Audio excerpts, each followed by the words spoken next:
आज हम जैन धर्म के संस्थापक महावीर स्वामी यानी कि भगवान महावीर के परिचय पर चर्चा करेंगे। और भगवान महावीर का जन्म कब हुआ, इनको ज्ञान प्राप्ति कब हुई और ज्ञान प्राप्ति के बाद इनके नाम, इनकी संज्ञा, इनकी उपाधि क्या क्या हो गई, इस बात पर भी चर्चा करेंगे। इसके अलावा इन्होंने जैन संघ की स्थापना कहाँ की और इनके प्रथम भिक्षु और भिक्षुणी कौन थे, इसके अलावा इन्होंने अपने उपदेश किस भाषा में दिए, इन सारी बातों पर चर्चा करेंगे। लेकिन चर्चा करने से पहले हमने कल ये देखा था कि बौद्ध धर्म की स्थापना के पीछे जो कारण जिम्मेदार थे, यानी कि बौद्ध धर्म की स्थापना और बाद में उसके प्रचार में यानी कि लोग उसकी तरफ बहुत बड़ी संख्या में आकृष्ट क्यों हुए, अब क्यों हुई, इसके जो जो कारण थे वही कारण जैन धर्म की स्थापना और जैन धर्म के पीछे लोगों के आकृष्ट होने की होंगे। यानी लोगों ने बौद्ध धर्म की स्थापना से पहले जो प्रचलित धर्म था, जो पौराणिक धर्म था, जो सनातन धर्म था, जो चला आ रहा था, उस धर्म को छोड़ करके ऐसे कौन से कारण थे जिस वजह से उन्होंने बौद्ध धर्म अपनाया। ठीक उसी प्रकार लोग जैन धर्म भी अपनाएंगे। ठीक इस बात को ध्यान रखिए। अब बात करें कि ऐसे कौन कौन से कारण थे। पहला हमने बताया था कि समाज में जटिलता का होना, ऊंच नीच की भावना का होना, जाति प्रथा का होना, दार्शनिक सिद्धांतों का होना और जितने भी दार्शनिक अवधारणा है वो जटिल भाषा में होना, यानी कि जटिल तरीके से उनको जनता के सामने पेश किया गया। इस प्रकार से मतलब सामने हमारे तरफ आते हैं कि ये जो कई कारण थे उनकी वजह से लोग पौराणिक धर्म की व्यवस्था से उब गए थे और उन्होंने बौद्ध धर्म की तरफ अपना रुझान किया। उसी प्रकार पौराणिक धर्म से, या कुछ लोग ऐसे भी हो सकते हैं जो बौद्ध धर्म से मतलब अपनी संविधा न रख करके वो किस तरफ आएंगे, जैन धर्म की ओर आएंगे। क्यों? क्योंकि अक्सर ये माना जाता रहा था कि महावीर स्वामी का जन्म 599 ईसा पूर्व में था, लेकिन अब ये क्लियर हो चुका है कि 540 ईसा पूर्व के आसपास ही भगवान महावीर का जन्म हुआ था। इस वजह से ये पता चलता है कि बौद्ध धर्म इससे पहले आ जाएगा, इनके जैन धर्म से पहले का धर्म कौन सा होगा, बौद्ध होगा, और जैन धर्म की स्थापना बौद्ध धर्म की बाद होगी। अब बात करें भगवान महावीर की, बात करें तो मूल नाम इनका क्या था, वर्धमान था। यानी कि भगवान महावीर का मूल नाम क्या था या बचपन का नाम क्या था, वर्धमान था। उसके बाद बात करें इनका जन्म कब हुआ, 540 ईसा पूर्व में कुंडग्राम, वर्तमान में कहाँ पड़ता है, वैशाली जिला और बिहार राज्य में पड़ता है। इस बात को ध्यान रखिए। अब माता पिता का नाम प्रश्न पीछे रीट में आया था, माता का नाम आया था इनकी, तो माता का नाम तृष्णा था और ये लिच्छवी के राजा चेटक की बहन थी। अब एक थोड़ा सा याद रखना कि एक जैन साहित्य का एक ग्रंथ है आवश्यक सूत्र चूर्ण, इस प्रकार से, तो आवश्यक सूत्र चूर्णी, आवश्यक चूर्णी बोल दीजिए। तो उसमें ये लिखा गया कि ये जो राजा चेटक था, यानी कि एक प्रकार से महावीर स्वामी का मामा था, क्योंकि इनकी माँ का भाई था, और चेटक भी उनका क्या था, शिष्य था। इस प्रकार का उल्लेख आवश्यक सूत्र चूर्ण ग्रंथ में मिलता है, जो कि जैन साहित्य का एक भाग है। उसके बाद बात करिए, जन्म हो गया, इन्हें वीर, अति वीर, सुमति, निगट, नाथ पुत्र और संजस यानी कि श्रेयांश और जसस यानी कि यशस्वी भी कहा जाता है। ठीक है ना। उसके बाद बात करें, पावापुरी में इन्होंने जैन संघ की स्थापना की। प्रथम भिक्षु कौन थे इनकी, जमाली। अब ध्यान रखना, इनकी पुत्री का नाम था अरुणोजा।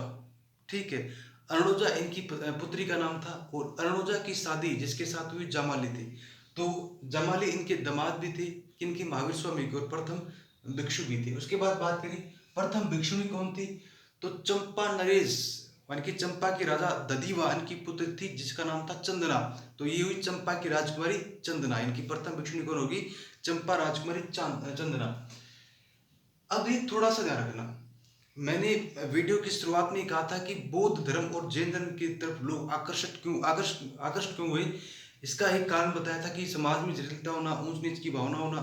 एक कारण थोड़ा यहाँ से निकल के भी आ सकता है इनडायरेक्टली, कि समाज का अभिजात्य स्वरूप, यानी कि उस समय की बात करें तो अभिजात्य वर्ग जो था उसका ही दबदबा था। उस समय की बात करें, पौराणिक धर्म की बात कर लीजिए, ब्राह्मण क्षत्रिय इनका ही दबदबा था। ब्राह्मण पुरोहित इसलिए सर्वोच्च हो गया, यानी कि मतलब ब्राह्मण तो वैसे ही उस समाज में वर्ण व्यवस्था के हिसाब से सर्वोच्च था, और उस समय की क्षत्रिय लोग उन्हें सर्वोच्च मानते थे। यानी कि पौराणिक धर्म में, यानी कि हिंदू धर्म में उस समय की बात करें, 500-600 ईसा पूर्व के आसपास की बात करें, तो ब्राह्मण उस समय सर्वोच्च माने जाते थे। उसके बाद क्षत्रिय का स्थान है।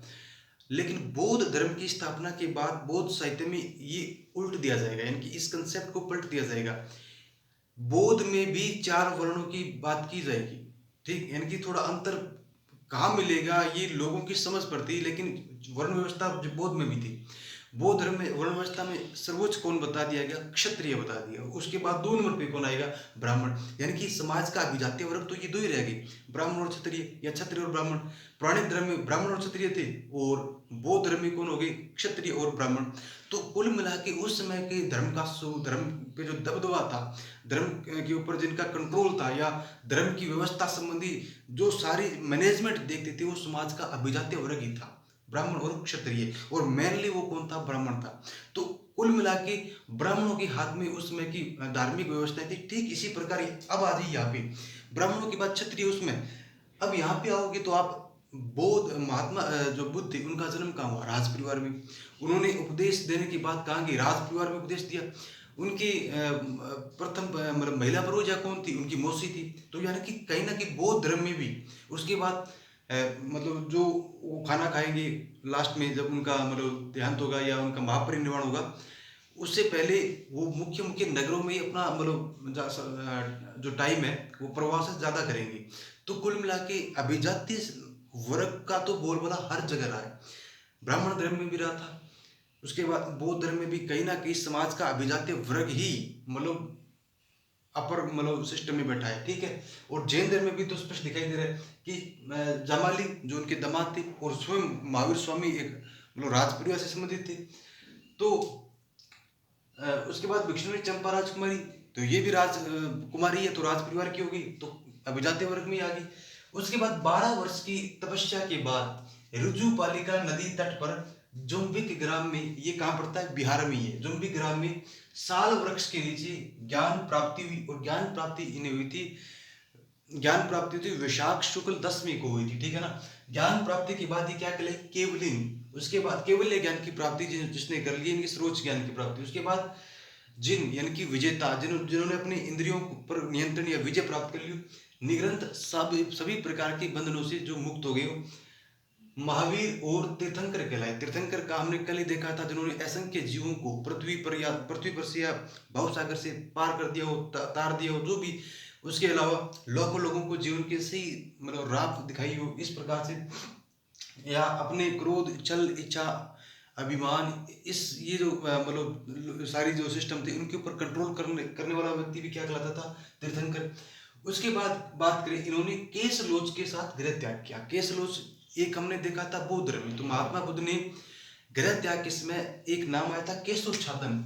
इस बात का ध्यान रखिए, केशोच्छादन या केशोच्छेदन भी कह सकते हो आप इसको, केशोच्छादन या छेदन जो भी है। इसका मतलब ये था कि बालों को उतारना। अब उतारने का तरीका कोई भी हो सकता है, लेकिन केश लोच की बात करें तो अपने हाथ से अपने बालों को तोड़ना एक जटिल प्रक्रिया है, एक पीड़ादायक प्रक्रिया है वैसे नॉर्मल लाइफ में। तो केश लोच यानी कि अपने हाथों से अपने बाल को तोड़ना, उसे बोलते हैं केश लोच।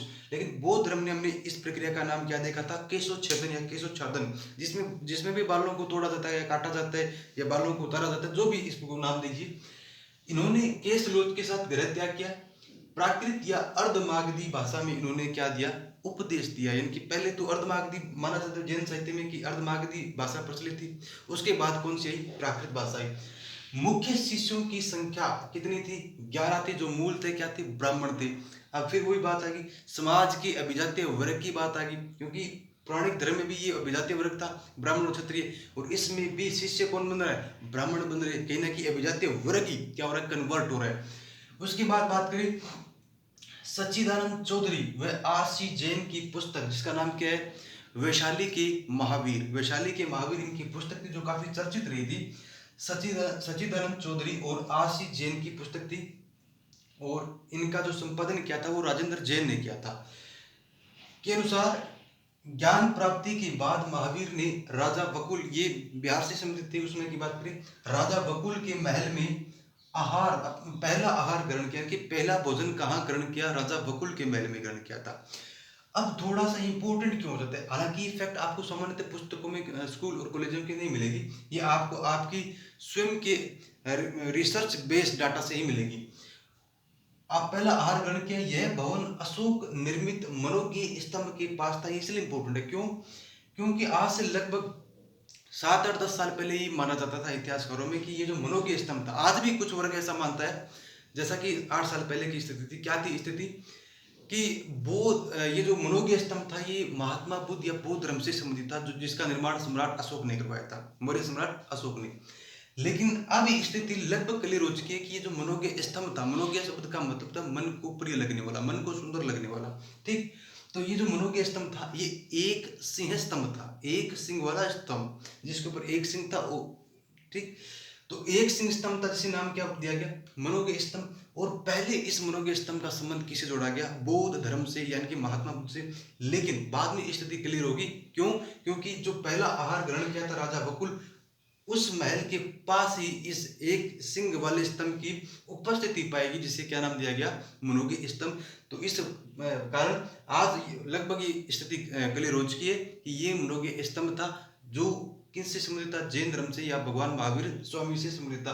तो ये महावीर स्वामी या भगवान महावीर या जैन धर्म के संस्थापक के बारे में सामान्य जानकारियां थी। इसके अलावा बात करें 23वें तीर्थंकर पार्श्वनाथ जी की, तो पार्श्वनाथ जी इनसे 250 साल पहले माने जाते हैं, और वो इक्ष्वाकु वंश से नरेश माने जाते हैं, यानी इक्ष्वाकु वंश से उनका संबंध जोड़ा जाता है।